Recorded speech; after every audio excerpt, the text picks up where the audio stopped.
Shri Radhe Shri Radhe Shri Radhe Shri Radhe Shri Radhe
Shri Gurave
बोले भागवत भगवान की जय, कृष्ण कन्हैया लाल की जय, और मुकुट बंसी वाले की जय, राधा रानी सरकार की जय। जय जय श्री राधे। कथा प्रारंभ होत है, सुनो वीर हनुमान, आय सुआसन लिए, कृपा सिंधु बलधाम। श्री गुरु चरण सरोज रज, निज मन मुकुर सुधार, बलिनौ रघुबर विमल जसु, जो दायक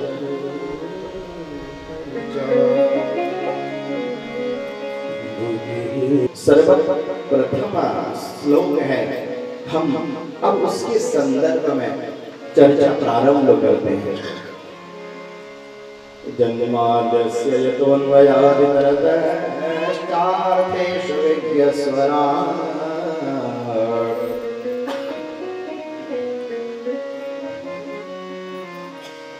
तेने ब्रह्महृदाय आदिकवये मुह्यन्ति यत्सूरयः।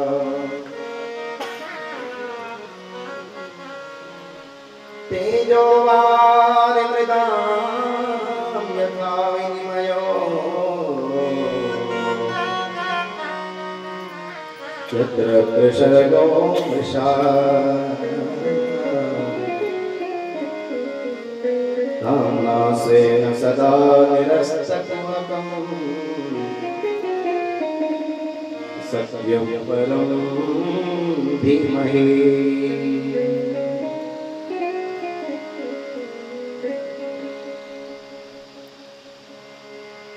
सज्जनों, श्रीमद् भागवत में सबसे पहली बात आई है सत्य की, सत्यता की।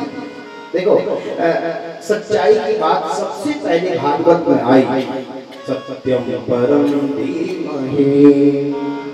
देखो, भागवत शुरुआत लेती है सत्यता से। भागवत के प्रथम में भी सत्य लिखा, भागवत के मध्य में भी सत्य लिखा, और भागवत के अंतिम अध्याय में भी सत्य का ही निरूपण किया गया। अर्थात भागवत काय में है, सत्यता में, महासच्चाई में, सत्यता में, सच्चाई में, सत्यता में। वास्तव में धर्म की शुरुआत भी सत्य से ही होती है, और धर्म सत्य से शुरू होता है, प्रेमता पर जाकर विश्राम लेता है। कि महाराज,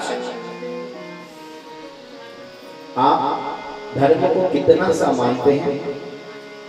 आप धर्म को कितना सा मानते हैं? मंदिर आना, कीर्तन करना, पूजा पाठ करना, जप तप करना, ये सब क्या है? ये सब धार्मिक आयोजन है। पर वास्तव में इन सब धार्मिक आयोजनों का उद्देश्य क्या है? कि जीवन में सबसे पहले सत्यता आ जाए, सच्चाई जीवन में आ जाए। कि महाराज, चाहे लाखों कथा सुन लेना, कोई काम नहीं बनेगा भैया, जब तक जीवन में सच्चाई नहीं आई। चाहे लाखों कथा सुन लेना। कि महाराज, आज का आदमी तो ना बहुत झूठ बोलता है।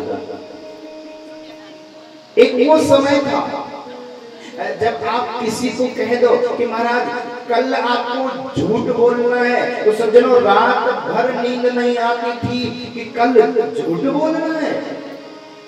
और एक आज वो समय है, यदि आप किसी को कह दो कि कल आपको सच बोलना है, तो महाराज रात भर नींद नहीं आएगी, क्योंकि कल सच बोलना है। झूठा झूठ तो एकदम तैयार है, उसके ऊपर कोई तैयारी करने की आवश्यकता नहीं है, कोई अरेंजमेंट्स नहीं करना है। झूठा झूठ एकदम तैयार है, तैयारी करनी है।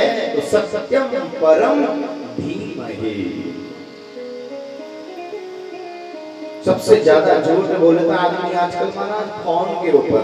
और महाराज पत्नी का फोन गया और वो कहते अभी मैं ऑफिस में व्यस्त हूँ, बैठा था बाजार में, और पत्नी का फोन गया, महाराज कहेंगे ऑफिस में व्यस्त हूँ, बाद में बात करता हूँ। महाराज राधे राधे।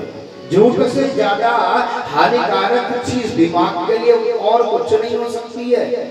ऐसे समझो, एक 90 वर्ष की बुढ़िया माता गांव में बैठी हुई है और जोर जोर से रोने लग गई अनायास ही। गांव से कुछ लोग जा रहे थे, उन्होंने देखा अरे माता काहे को रोती है? बोले मेरे जो है ना मायके से कुछ लोग आए हैं। अरे माताओं को मायके से कोई आ जाए इससे बड़ी प्रसन्नता और कुछ नहीं हो सकती है। अब तू तो फूट फूट करके रो रही है।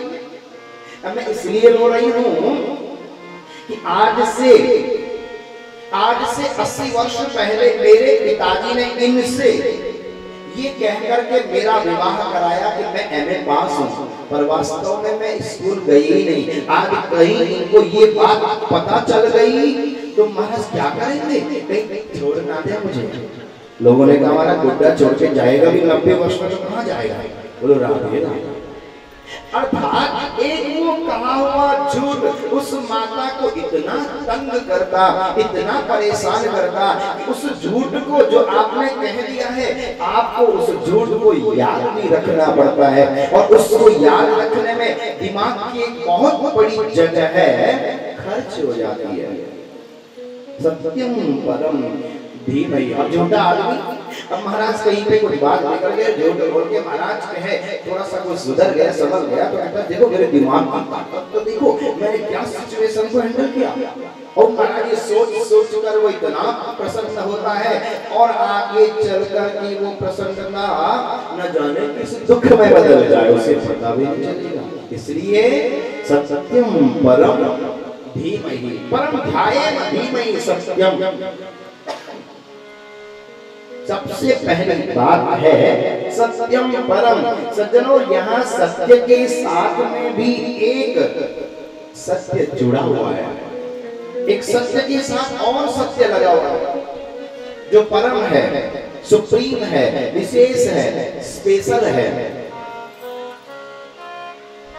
वो सत्य के साथ में जुड़ा परम, सत्यम परम धीमहि। या सत्य के साथ में भी एक सत्य लगा हुआ है। ब्रह्म की सच्चाई में, ब्रह्म की सत्यता में और हमारी सत्यता में एक भेद है। एक दर्शन कहता है ब्रह्म सत्यम जगत मिथ्या। एक दर्शन कहता है कि ब्रह्म सत्यम जगत मिथ्या। अरे ब्रह्म तो सत्य है पर ये जगत जो है ये झूठा मिथ्या। अरे भैया, इस दर्शन फिलॉसफी के हिसाब से तो ब्रह्म सत्य है ही, पर जगत भी सत्य है। जगत भी सत्य है। जब ईश्वर ने जो सत्य है इस जगत का निर्माण किया तो फिर ये झूठा कैसे हो सकता है? तब तो ये उसकी गलती हो गई। अगर ईश्वर के द्वारा निर्माणित जगत झूठा है तो ये उसका अधूरापन हो गया। इसलिए महाप्रभु के दर्शन फिलॉसफी के हिसाब से चिंतन करें तो ब्रह्म सत्यम जगत मिथ्या। ब्रह्म भी सत्य है और जगत भी सत्य है। इन दोनों की सच्चाई में एक भेद है। ब्रह्म की सत्यता निरंतर एक होकर स्थित रहती है और हमारी सच्चाई दिन प्रतिदिन पर बदलती जाती है। बोलो राधे राधे। हमारी सच्चाई दिन प्रतिदिन भी बदल रही है। ब्रह्म की सत्ता एक होकर स्थित है। महाराज अभी हम आपसे पूछे क्या समय हुआ, आप कहोगे महाराज 3 बजे। किसी को 1 घंटे बाद पुनः भी किसी से पूछा क्या समय हुआ, आप कहोगे 4 बजे। हम लड़ पड़े। अभी अभी मुझे याद है आपने कहा था 3 बजे है, 4 कैसे बजा दी? आप कहोगे महाराज तब हम सच कह रहे थे 3 बजे है और अब भी हम सच कह रहे हैं कि 4 बजे है। किसी से पूछो आपकी उम्र क्या है, तो महाराज बोले हमारी उम्र जो है वो 40 वर्ष की है। पुनः भी 10 वर्ष के बाद मुलाकात होती है, पूछा आपकी उम्र क्या है? बोले महाराज 50 वर्ष की हो गई है और मैं लड़ पड़ो, अभी अभी मुझे याद है तूने 40 बताई थी, 50 कैसे कर दी? झूठ बोलते हो? नहीं महाराज, हम तो सच कह रहे हैं, तब भी हमारी उम्र 40 वर्ष थी और आज भी हम सच कह रहे हैं कि हमारी उम्र 50 वर्ष की है। हमारी सच्चाई में बदलाव आ गया और ब्रह्म की सत्ता एक होकर स्थित है। हमारी जो सच्चाई है वह दिन प्रतिदिन पर बदलती जाती है। इसलिए नीत्शे ने एक शब्द बनाया गॉड। अंग्रेजी विद्वान नीत्शे ने एक शब्द बनाया गॉड। गॉड का मतलब है जनरेटर, ऑपरेटर एंड डिस्ट्रॉयर, जो जिसने बनाया है, जो चलाता है, जो एक दिन मिटा देगा। इसलिए यहाँ बात आती है सत्यम परम धीमहि। सत्यम परम, उन परम सत्य भगवान में क्या हो? धी कहते बुद्धि को। मेरी बुद्धि उन परम सत्य भगवान में लय हो जाए, भूल जाए, मिल जाए। चित्तैकतानता ध्यानम योगः चित्त वृत्ति निरोधः चित्तैकतानता ध्यानम। महर्षि पतंजलि योग सूत्र में लिखते हैं ध्यान का मतलब क्या है? अरे ध्यान का मतलब क्या है? आंखें बंद कर ली और महाराज ध्यान कर रहे हैं, नहीं आ रहा है ध्यान में कोई ईश्वर, पूरी दुनिया हमारे ध्यान में नजर आ रही है। मामी बुआ फूफा जितने रिश्ते नाते हैं, जब हम ध्यान लगाते हैं वे सब हमारे ध्यान में एकत्रित हो रहे हैं। नहीं आता है तो केवल और केवल ईश्वर याद नहीं आता है। ध्यान का मतलब ये नहीं है। ध्यान का मतलब है चित्तैकतानता ध्यानम, आपके चित्त आपके मन का एक हो जाना। जैसे आप और हम सभी रहते हैं गंगा जी के किनारे,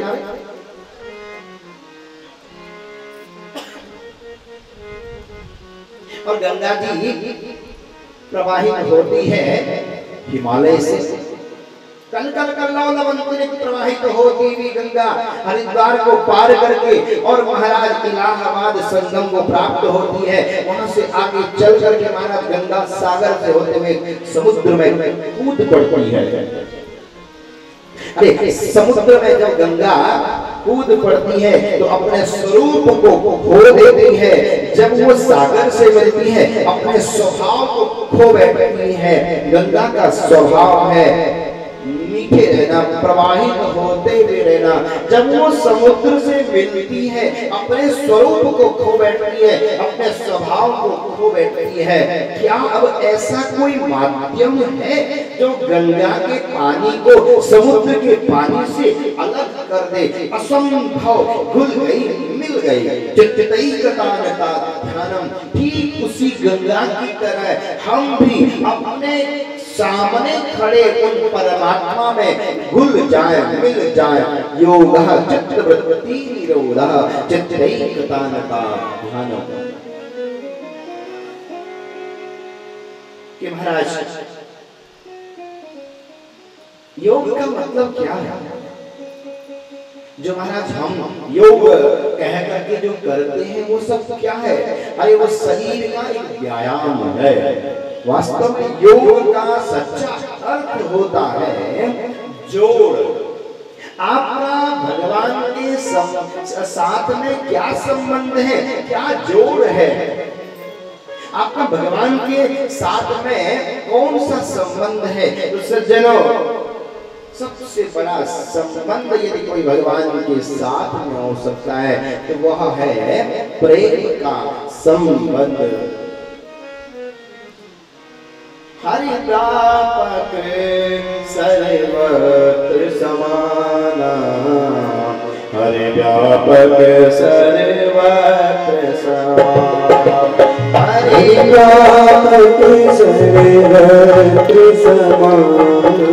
प्रेम बदन होए मैं जाना, जगत होए न जाना। हरि व्यापक सर्वत्र समान, हरि व्यापक सर्वत्र समान। प्रेम प्रकट होए न जाना। होए न जाना। श्री राम जय राम जय जय राम। ओ श्री राम जय राम जय जय राम। श्री राम जय राम जय जय राम। श्री राम जय राम जय जय राम।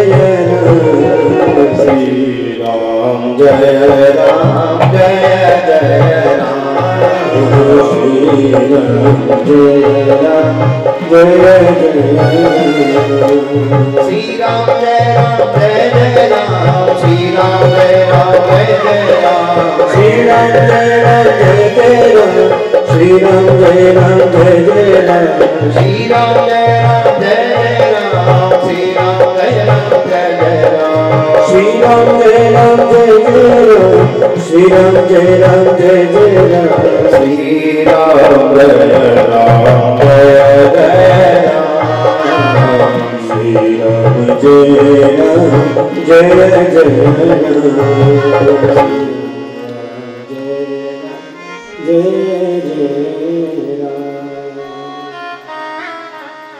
सबसे अद्भुत यदि कोई संबंध भगवान के साथ में हो सकता है, उनसे मिलन जो हो सकता है, तो महाराज प्रेम का एकमात्र साधन है कि हमारा अकारण ही भगवान से प्रेम हो जाए। उस सर्वत्र व्याप्त है महाराज। अगर उसकी हम प्राप्ति कर सकते हैं तो केवल और केवल भाव से कर सकते हैं, प्रेम से कर सकते हैं। प्रेम के बिना हर कार्य बेकार है। प्रेम के बिना हर दर्शन बेकार है। प्रेम के बिना हर गंगा स्नान बेकार है। ये सब शून्य है। अगर शून्य को शून्य से जोड़ते हैं तो उत्तर भी शून्य ही प्राप्त होता है। और प्रेम ही एक है। यदि हम एक लगा देते हैं, रख देते हैं, पहला शून्य उसके पीछे जोड़ देते हैं तो संख्या कूद गई 10 तक। दूसरा शून्य जब हम रखते हैं तो संख्या कूद गई 100 तक। जब हम तीसरा शून्य रखते हैं तो संख्या कूद गई 1000 तक। अर्थात हर एक शून्य को महत्व मिल गया। प्रेम ही एक है। प्रेम के बिना हर विधि बेकार है। नहीं तो आप निधि तक पहुंच ही न पाओगे। कि महाराज सत्यम परम धीमहि, धी कहते हैं बुद्धि को। मेरी बुद्धि उन परम सत्य भगवान में लय हो जाए, मूल मिल जाए, खुल जाए। महाराज मोक्ष, भक्ति और प्रेम, इनमें क्या अंतर है? जब आप भगवान तक पहुंच जाओ, ये मोक्ष का प्रयास है। पर जब भगवान आप तक पहुंच जाए, ये भक्ति, ये प्रेम है।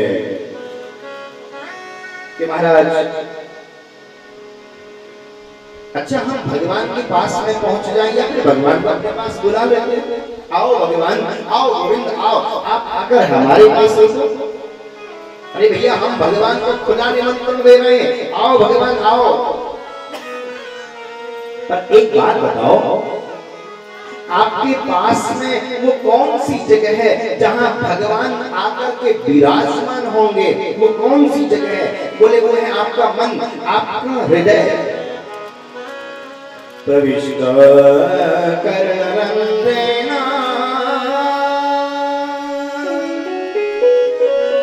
स्वानां भावसरोवर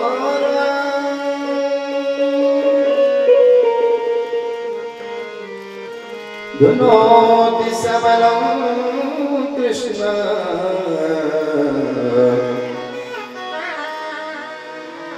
सलीलस्य यथा शरद। सबसे बड़ी जगह है आपके पास में आपका हृदय, आपका दिल। पर प्रश्न ये उठता है, क्या दिल में भगवान के लिए जगह है भी कि नहीं? अरे महाराज, हमने तो कूड़ा दान बनाया हुआ है, जिसकी मर्जी वो माना दिल में घुसे जा रहा है। महाराज हमने तो इसे डस्टबिन बना रखा है। इस दुनिया में महाराज जिसकी मर्जी वो दिल में घुसे जा रहा है, कूड़ादान है। अच्छा, क्या इसमें थोड़ी सी जगह है भी कि नहीं भगवान के लिए, जिसमें भगवान आ सके? ये मन तो बड़ा गंदा पड़ा हुआ है सज्जनों। ये मन जो है ना, बड़ी दुर्लभ चीज है। ये मन बड़ा अद्भुत पात्र है। ऐसे समझो, एक बड़े बड़े सेठ भी थे और उन्होंने एक सोने का गिलास बनवाया, सोने का पात्र बनवाया और महाराज सुंदर नवरत्न उस पर जड़ी हुई। और कोई कभी कुछ पीने को दे देता तो महाराज कहते नहीं, मुझे आवश्यकता वस्तु की है, पात्र की नहीं। ऐसे महाराज सेठ जी आगे गुरुजी के पास में, और गुरुजी जानते थे सेठ जी जो है ना पात्र में नहीं पीता, बल्कि पात्र सेठ जी को पीता है।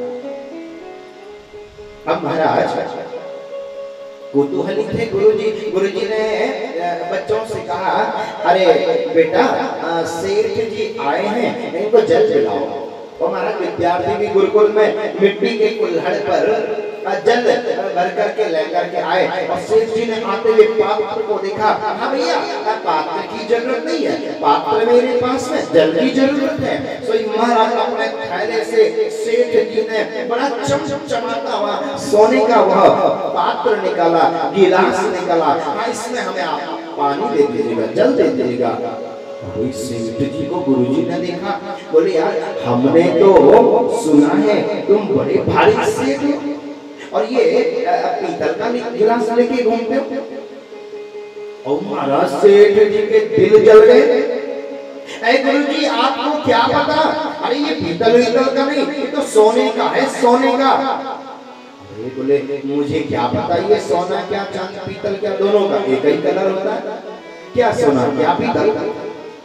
अरे नहीं पता तो क्यों बोलते हो इधर उधर? आपको पता है कोई साधारण सा व्यक्ति से खरीद नहीं सकता है, बाजार में इसकी कीमत है 10 लाख रुपए। गुरुजी ने कहा ये पात्र तो बड़ा दुर्लभ मालूम पड़ता है। अच्छा एक बात बताओ। हाँ बताइए। बोले आप जो है ना इसमें किस चीज का पान करते हो? सेठ जी ने कहा गुरुजी ये क्या आपने अटपटा सा प्रश्न पूछ लिया। अरे मैं अनानास का रस पीता हूँ, अनार का रस पीता हूँ, आमरस पीता हूँ, कोल्ड ड्रिंक्स पीता हूँ, कभी कभी वो उटपटांग भी पी लेता हूँ, वो छोड़ो क्या? बोलो राधे। गुरुजी ने कहा क्या भैया क्या किया? पात्र के हाथ में पात्र लग गया। अरे भैया जिन जूसों को तुमने गिनाया उनकी कीमत कितनी है? ज्यादा से ज्यादा 200 रुपए से महंगा कोई रस नहीं आता है, और तुम्हारे पात्र की कीमत 10 लाख रुपए है। अरे भैया कम से कम 25,000 का 25,000 का 50,000 का रस पीते तो दोनों का जोड़ा बनता, जोड़ा नहीं बना। पात्र के हाथ में पात्र लग गया। सज्जनों ऐसे ही ये मन रूपी सुंदर पात्र भगवान ने जीव को प्रदान किया है, पर हम भी ऐसे अभागी अपात्र हैं कि हमने महाराज दुनिया की आसक्तियों के अचारों और तेलों को डाल डाल करके हमने मन रूपी पात्र को बर्बाद कर दिया। यदि हम किसी गुरुदेव के चरणारविंद में बैठकर उनके मुखारविंद से कल कल्लोलवंतने प्रवाहित होती हुई भागवती ज्ञान गंगा को सुन लिया होता तो हमें किसी मंदिर न जाना पड़ता, बल्कि वो मंदिर वाला ही हमारे द्वार पर भिखारी बन जाता, उसकी ही हमें प्राप्ति हो जाती। यज्ञिका रसिता सिता समसिता स्पीतम निकेतम पया स्वरियाते सुधा प्रदाहि गदिना लंबादर खंडिता तत्त्वं ब्रूयमदीय जीव भवतां ब्रूयो ब्रमे भ्राम्यता कृष्णेत्यक्षरयोरियं गृहक्वचित् गारक्वचिल्लक्षिता। उसकी हमें प्राप्ति हो जाती है। अच्छा, तो एक बात है, भगवान को आपने बुला तो लिया, खुला निमंत्रण दे दिया, आओ गोविंद आओ, पर ये बताओ क्या आपके मन में थोड़ी सी जगह है भी कि नहीं भगवान के लिए? अरे कूड़ादान बनाया हुआ है पूरा मन तो। अच्छा, व्यास जी कहते हैं हम आपके मन को साफ कर लेते हैं। क्या प्रयोग है? पूरे कथा सुन लो, मन रूपी पात्र साफ हो जाएगा। अरे भैया, यदि मन रूपी पात्र साफ हो भी गया और कहीं कोई तृण छोटा सा रह गया, तब क्या भगवान वहां आएंगे? बोले कभी नहीं आएंगे। ऐसे जैसे दूध के पात्र को हमने साफ कर लिया और कहीं कोई तृण छोटा सा रह जाए और दूध डाल दें तो क्या हो जाएगा? वो फट जाएगा। ऐसी मनरूपी पात्र को साफ करने का क्या जरिया है? तो व्यास जी भागवत के प्रथम श्लोक में कह रहे हैं कि आप कथा को सुन लो, मनरूपी पात्र साफ हो जाएगा। यदि कोई तृण कहीं रह गया तो हम किस विधि से आपके मनरूपी पात्र को साफ करेंगे? भागवत के प्रथम श्लोक के अंतिम पद्य में बात आई कि तेजोवार मृगाम यथा विनिमयो यत्र तृषगो वृषा। तेज कहते हैं आग को, आग ले आओ। अरे कहाँ की आग लाए? कहाँ की आग से मन रूपी पात्र साफ होगा? बड़वाना लाए, बैसवाना लाए, कौन सी आग लेकर के आए जिससे मन रूपी पात्र साफ होगा? माँ जिसकी आग ले आए। बोले नहीं नहीं, इन सब आगों से काम चलने वाला नहीं है। अरे किसी रसिक वृंद का दिल कृष्ण प्रेम में जल रहा हो, ऐसे किसी रसिक वृंद का संग करके उनके हृदय की वो लौल्यता, वो आग ले आओ। अरे भैया, हम में और संत में क्या अंतर है? हम भी दिए हैं, संत भी दिया है। यदि दोनों दिए हैं, संत भी दिया है, हम भी दिए हैं। एक बुझा हुआ दिया, हम बुझे हुए दिए हैं, संत जला हुआ दिया है। बुझे हुए दिए को यदि जले हुए दिए से मिला देते हैं, उसमें भी आग लग जाती है। ऐसे ही किसी रसिक वृंद के संग करके कृष्ण नाम की वो आग ले आओ, लौल्यता ले आओ। आग आ गई। तेज कहते हैं आग को, वारी मतलब पानी ले आओ। अरे भैया, कहाँ का जल ले आए? गंगा, जमुना, रावी, कृष्णा, गंगा, मंदाकिनी, बहुत सारे पुण्य सलिलाएं हैं। बताओ किसके जल से मन रूपी पात्र साफ होगा? बोले इन सब जल की कोई आवश्यकता नहीं है, बल्कि अपने नेत्रों में प्रेमास्वरूपी जल ले आओ। भोलेनाथ कहते हैं मेरी ही जटाओं से गंगा निकली है, मैं उसमें नहीं डूबा, या तेरी एक आंसू की बूंद में डूब जाऊंगा। नारायण कहते हैं मैं क्षीर सागर में नहीं डूबा, यदि प्रेमास्वरूपी बूंद चढ़ गई तो उसमें मैं संपूर्ण डूब जाऊंगा। प्रेमास्वरूपी जल लेकर के आओ। अब तीसरी बात है मिट्टी, मृदाम तेजोवार मृदाम, मिट्टी ले आओ। मृदाम मिट्टी, मृदाम मिट्टी। अरे भैया, मिट्टी तो अपवित्र होती है, पवित्र क्या होती है? जब संत के चरण उस पवित्र उस मिट्टी को स्पर्श कर लेते हैं, रसिक बंध के चरण जब उस मिट्टी को स्पर्श कर लेते हैं तो वो मिट्टी नहीं रह जाती, बल्कि वो रज बन जाती है। संत चरणों की चरण रज लेकर के आओ और अपने माथे पर सुशोभित करो, अर्थात पूर्ण रूप से विनम्रता का भाव प्रकट कर और भगवान में सर्वसिद्ध हो जाओ। बस ये तीनों ही चीज इस श्लोक में उद्बोधित होती है। तेज वारी और मृदा मिट्टी। संतों के चरणों का सत्संग करने से यज्ञ के अंदर वैराग्य का अनुभव होता है और वह भगवान के सन्निकट पहुंचता है। यही भागवत का प्रथम श्लोक है। अब हम भागवत के द्वितीय श्लोक में प्रविष्ट होते हैं। द्वितीय श्लोक क्या कहता है भागवत का कि धर्म धर्म प्रोजित क्षेत्रवोत्र परमो निर्मत्सराणां सदा वैद्यं वास्तवत्र वस्तु शिवनं तापत्रयो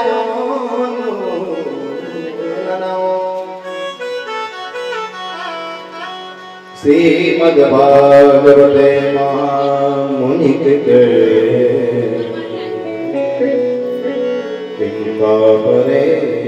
ईश्वर सद्योरित्यवरुध्यते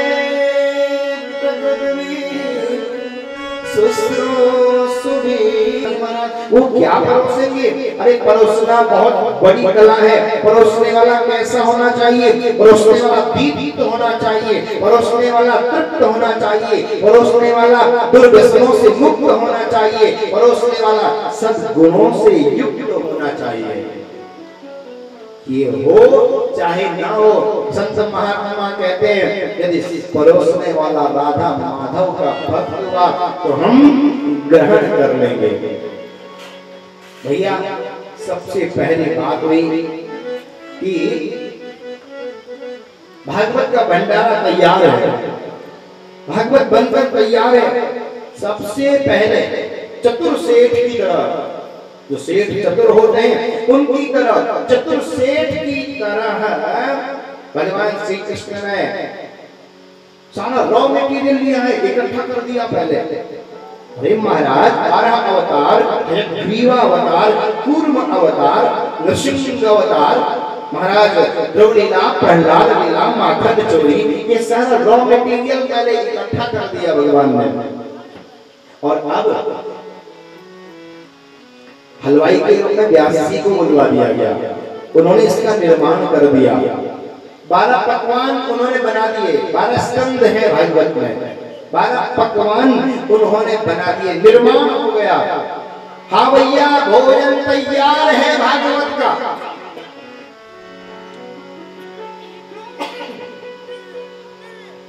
हाँ भैया भोजन तैयार है भागवत का।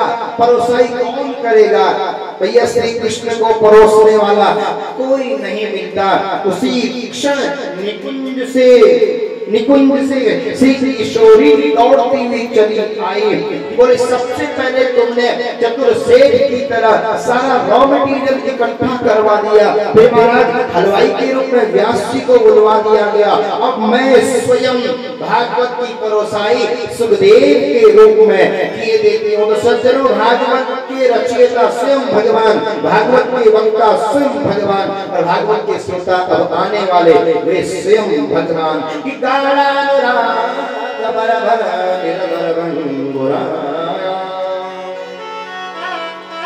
कृष्णेति नाम मधुरम मृदु पाठयन्त्या निम्नामधन्यमधि चलजातदोषा राधा कराम्बुरकोरकुतश्चतुष्टि।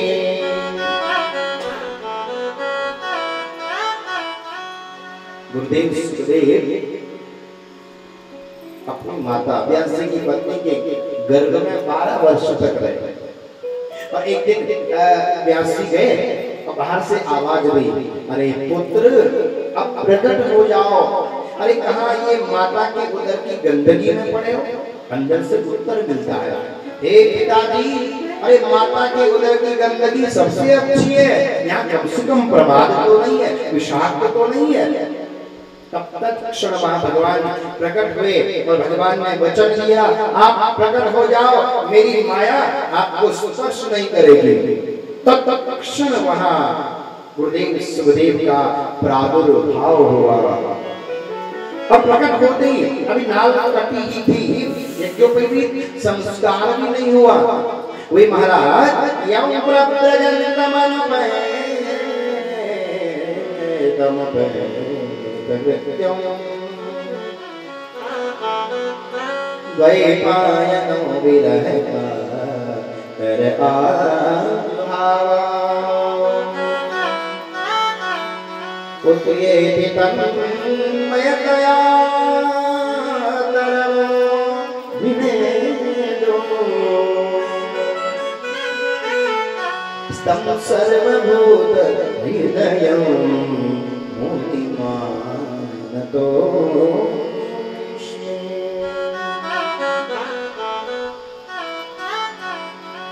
प्रकट होते ही वे जंगल की ओर चल पड़े। अब आगे से पुत्र चल रहे हैं सुखदेव जी, पीछे पीछे व्यास जी चल रहे हैं। अरे पुत्र रुको, अरे पुत्र रुको। पुत्र ने मुड़ करके भी नहीं देखा। एक सरोवर में आगे चलकर कुछ देवी स्त्रियां स्नान कर रही थी। सुखदेव जी गुजर गए उधर से, वे नहाती रही और जैसे व्यास जी जाने लगे वे सब बाहर आकर अपने वस्त्र पहनने लग गई। सुखदेव ये दृश्य देखकर व्यास जी को बड़ा आश्चर्यचकित हुआ। अरे मेरा युवा पुत्र जब तुम्हारे सामने से गुजर गया तब तुम निर्लज्जों की तरह स्नान करती रही। मैं तुम्हारे बाबा पर बाबा के समान हूँ और मुझे देखकर वस्त्र पहनने लग गई हूँ। उन्होंने बड़ा सुंदर सा उत्तर दिया, हे व्यास जी, अरे आपको पता है कौन स्त्री कौन पुरुष? आपके पुत्र को तो ये भी नहीं पता कौन स्त्री कौन पुरुष। जिस स्त्री को देखा राधा रानी का उसे स्मरण आ जाता है, जिस पुरुष को देखता कन्हैया का उसे स्मरण हो जाता है। व्यास जी ने कहा वाह भैया, नहीं गए पुत्र के पीछे नहीं गए, वापस अपने आश्रम पर आ गए और आश्रम पर आकर के उन्होंने अपने विद्यार्थियों को 2 श्लोक याद करवाए और विद्यार्थियों से कहा बेटा जब भी आप जंगल जाते हैं ना काष्ठा बीनने के लिए, गुरुकुल में एक नियम होता था कि आपको यज्ञ के लिए जो सब्जा होती है ना, लकड़ी होती है जो, उससे बीनने जाना पड़ता, जंगल में ढूंढने जाना पड़ता है। ऐसा नहीं कि काट के लेकर के आ जाओ, गुरुकुल की परंपरा नहीं होती है। जो पेड़ स्वतः छोड़ दे नीचे गिर जाए बस उसे उठाकर ले आना। काष्ठा बीनने के लिए जब आप जंगल जाओ तो बेटा इन 2 श्लोकों का गान करते रहना करते रहना। एक दिन विद्यार्थी पहुंच गए जहाँ ध्यानस्थ बैठे हुए थे गुरुदेव सुखदेव। उनके सामने विद्यार्थियों ने ये पहला श्लोक गाया कि वर्धापीडं नटवर बको कर्णयो कर्णिकारं विभ्रतवास घनकपिशं वैरयन्तीं च मालां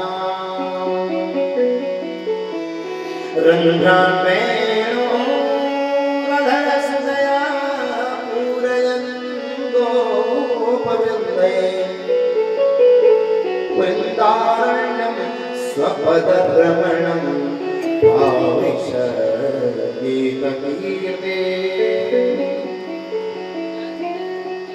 ये पहला श्लोक वर्णन करता है भगवान के सौंदर्य का।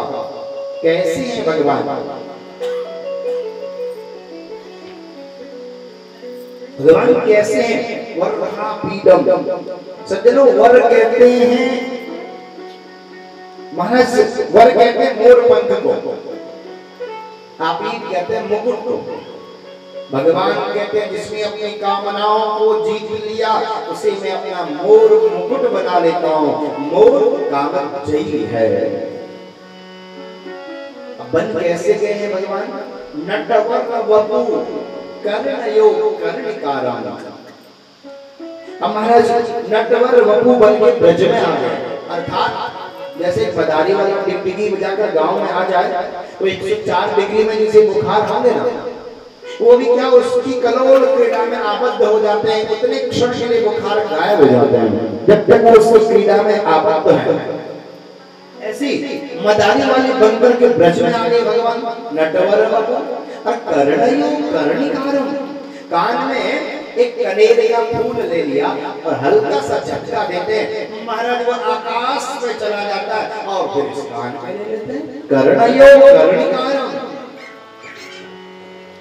बन कैसे गए हैं भगवान नटवर वर बन गए। आओ भैया आओ,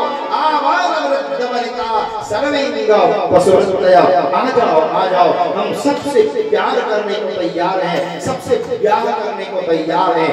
आबाल वृद्ध वनिता सर्वेंग पशुवृत्तया, सबसे आ जाओ। ऐसा अद्भुत ये श्लोक सुनते ही सुखदेव जी चौंक गए। वाह भैया इतना सुंदर। फिर 2 क्षण के बाद अपनी आंखें बंद कर ले, नहीं, अरे संत महात्माओं को बाह्य सौंदर्य को देख करके प्रसन्न नहीं होना चाहिए। बाहर से तो बहुत सारे लोग सुंदर होते हैं, अंदर से भी तो देखना चाहिए कि कितने सुंदर हैं आप। जितने बाहर से हैं क्या इतने अंदर से भी है कि नहीं। वही क्षण विद्यार्थियों ने दूसरे श्लोक का गान कर दिया कि अहो वकीयं स्तनकालकूटं जिघांसया पाययत् सात्वे लेभे गतिं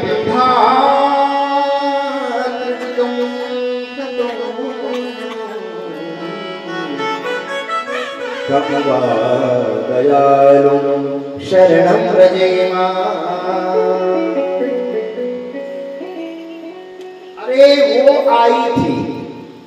आई थी बकासुर की बहन पूतना, अपने वक्षस्थल पे कालकूट विषका लेपन करके भगवान ने पहले उसका दूध पिया, फिर उसका जहर पिया, फिर अंत में प्राण पिए। तो भगवान ने सोचा मैं क्या करूं, इसे कौन सी गति प्रदान करूं, क्षीरोदि दूं, श्वेतद्वीप दूं, पयोदि दूं। अरे नहीं, ये तो सब बेकार हो गए। कन्हैया की आंखें खुली, पास में यशोदा मैया थी। अब जो गति कर्म मुक्ति के बाद कन्हैया माता यशोदा को प्रदान करने वाले थे, मेरे गोविंद ने करुणा में वो गति जहर पिलाने वाली पूतना को प्रदान कर दी।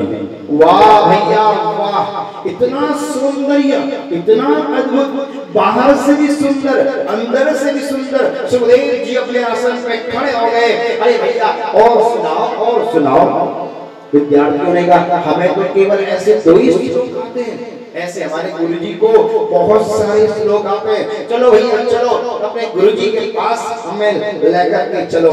गुरुदेव सुखदेव आज वापस लौटे हैं धर्म के लिए।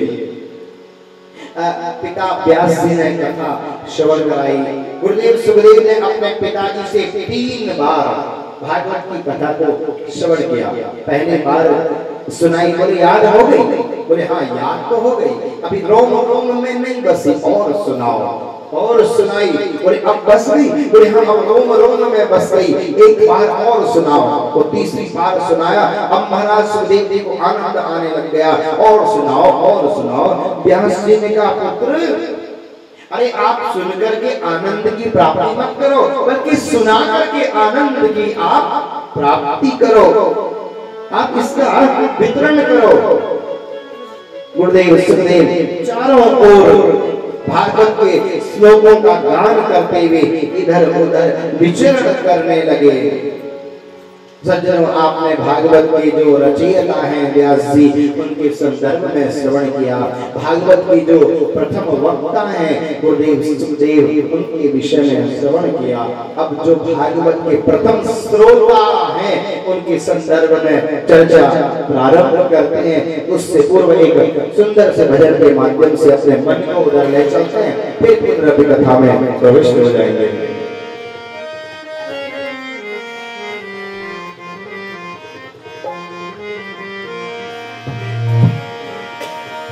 कृष्ण गोविंद गोपाल हरि बोल।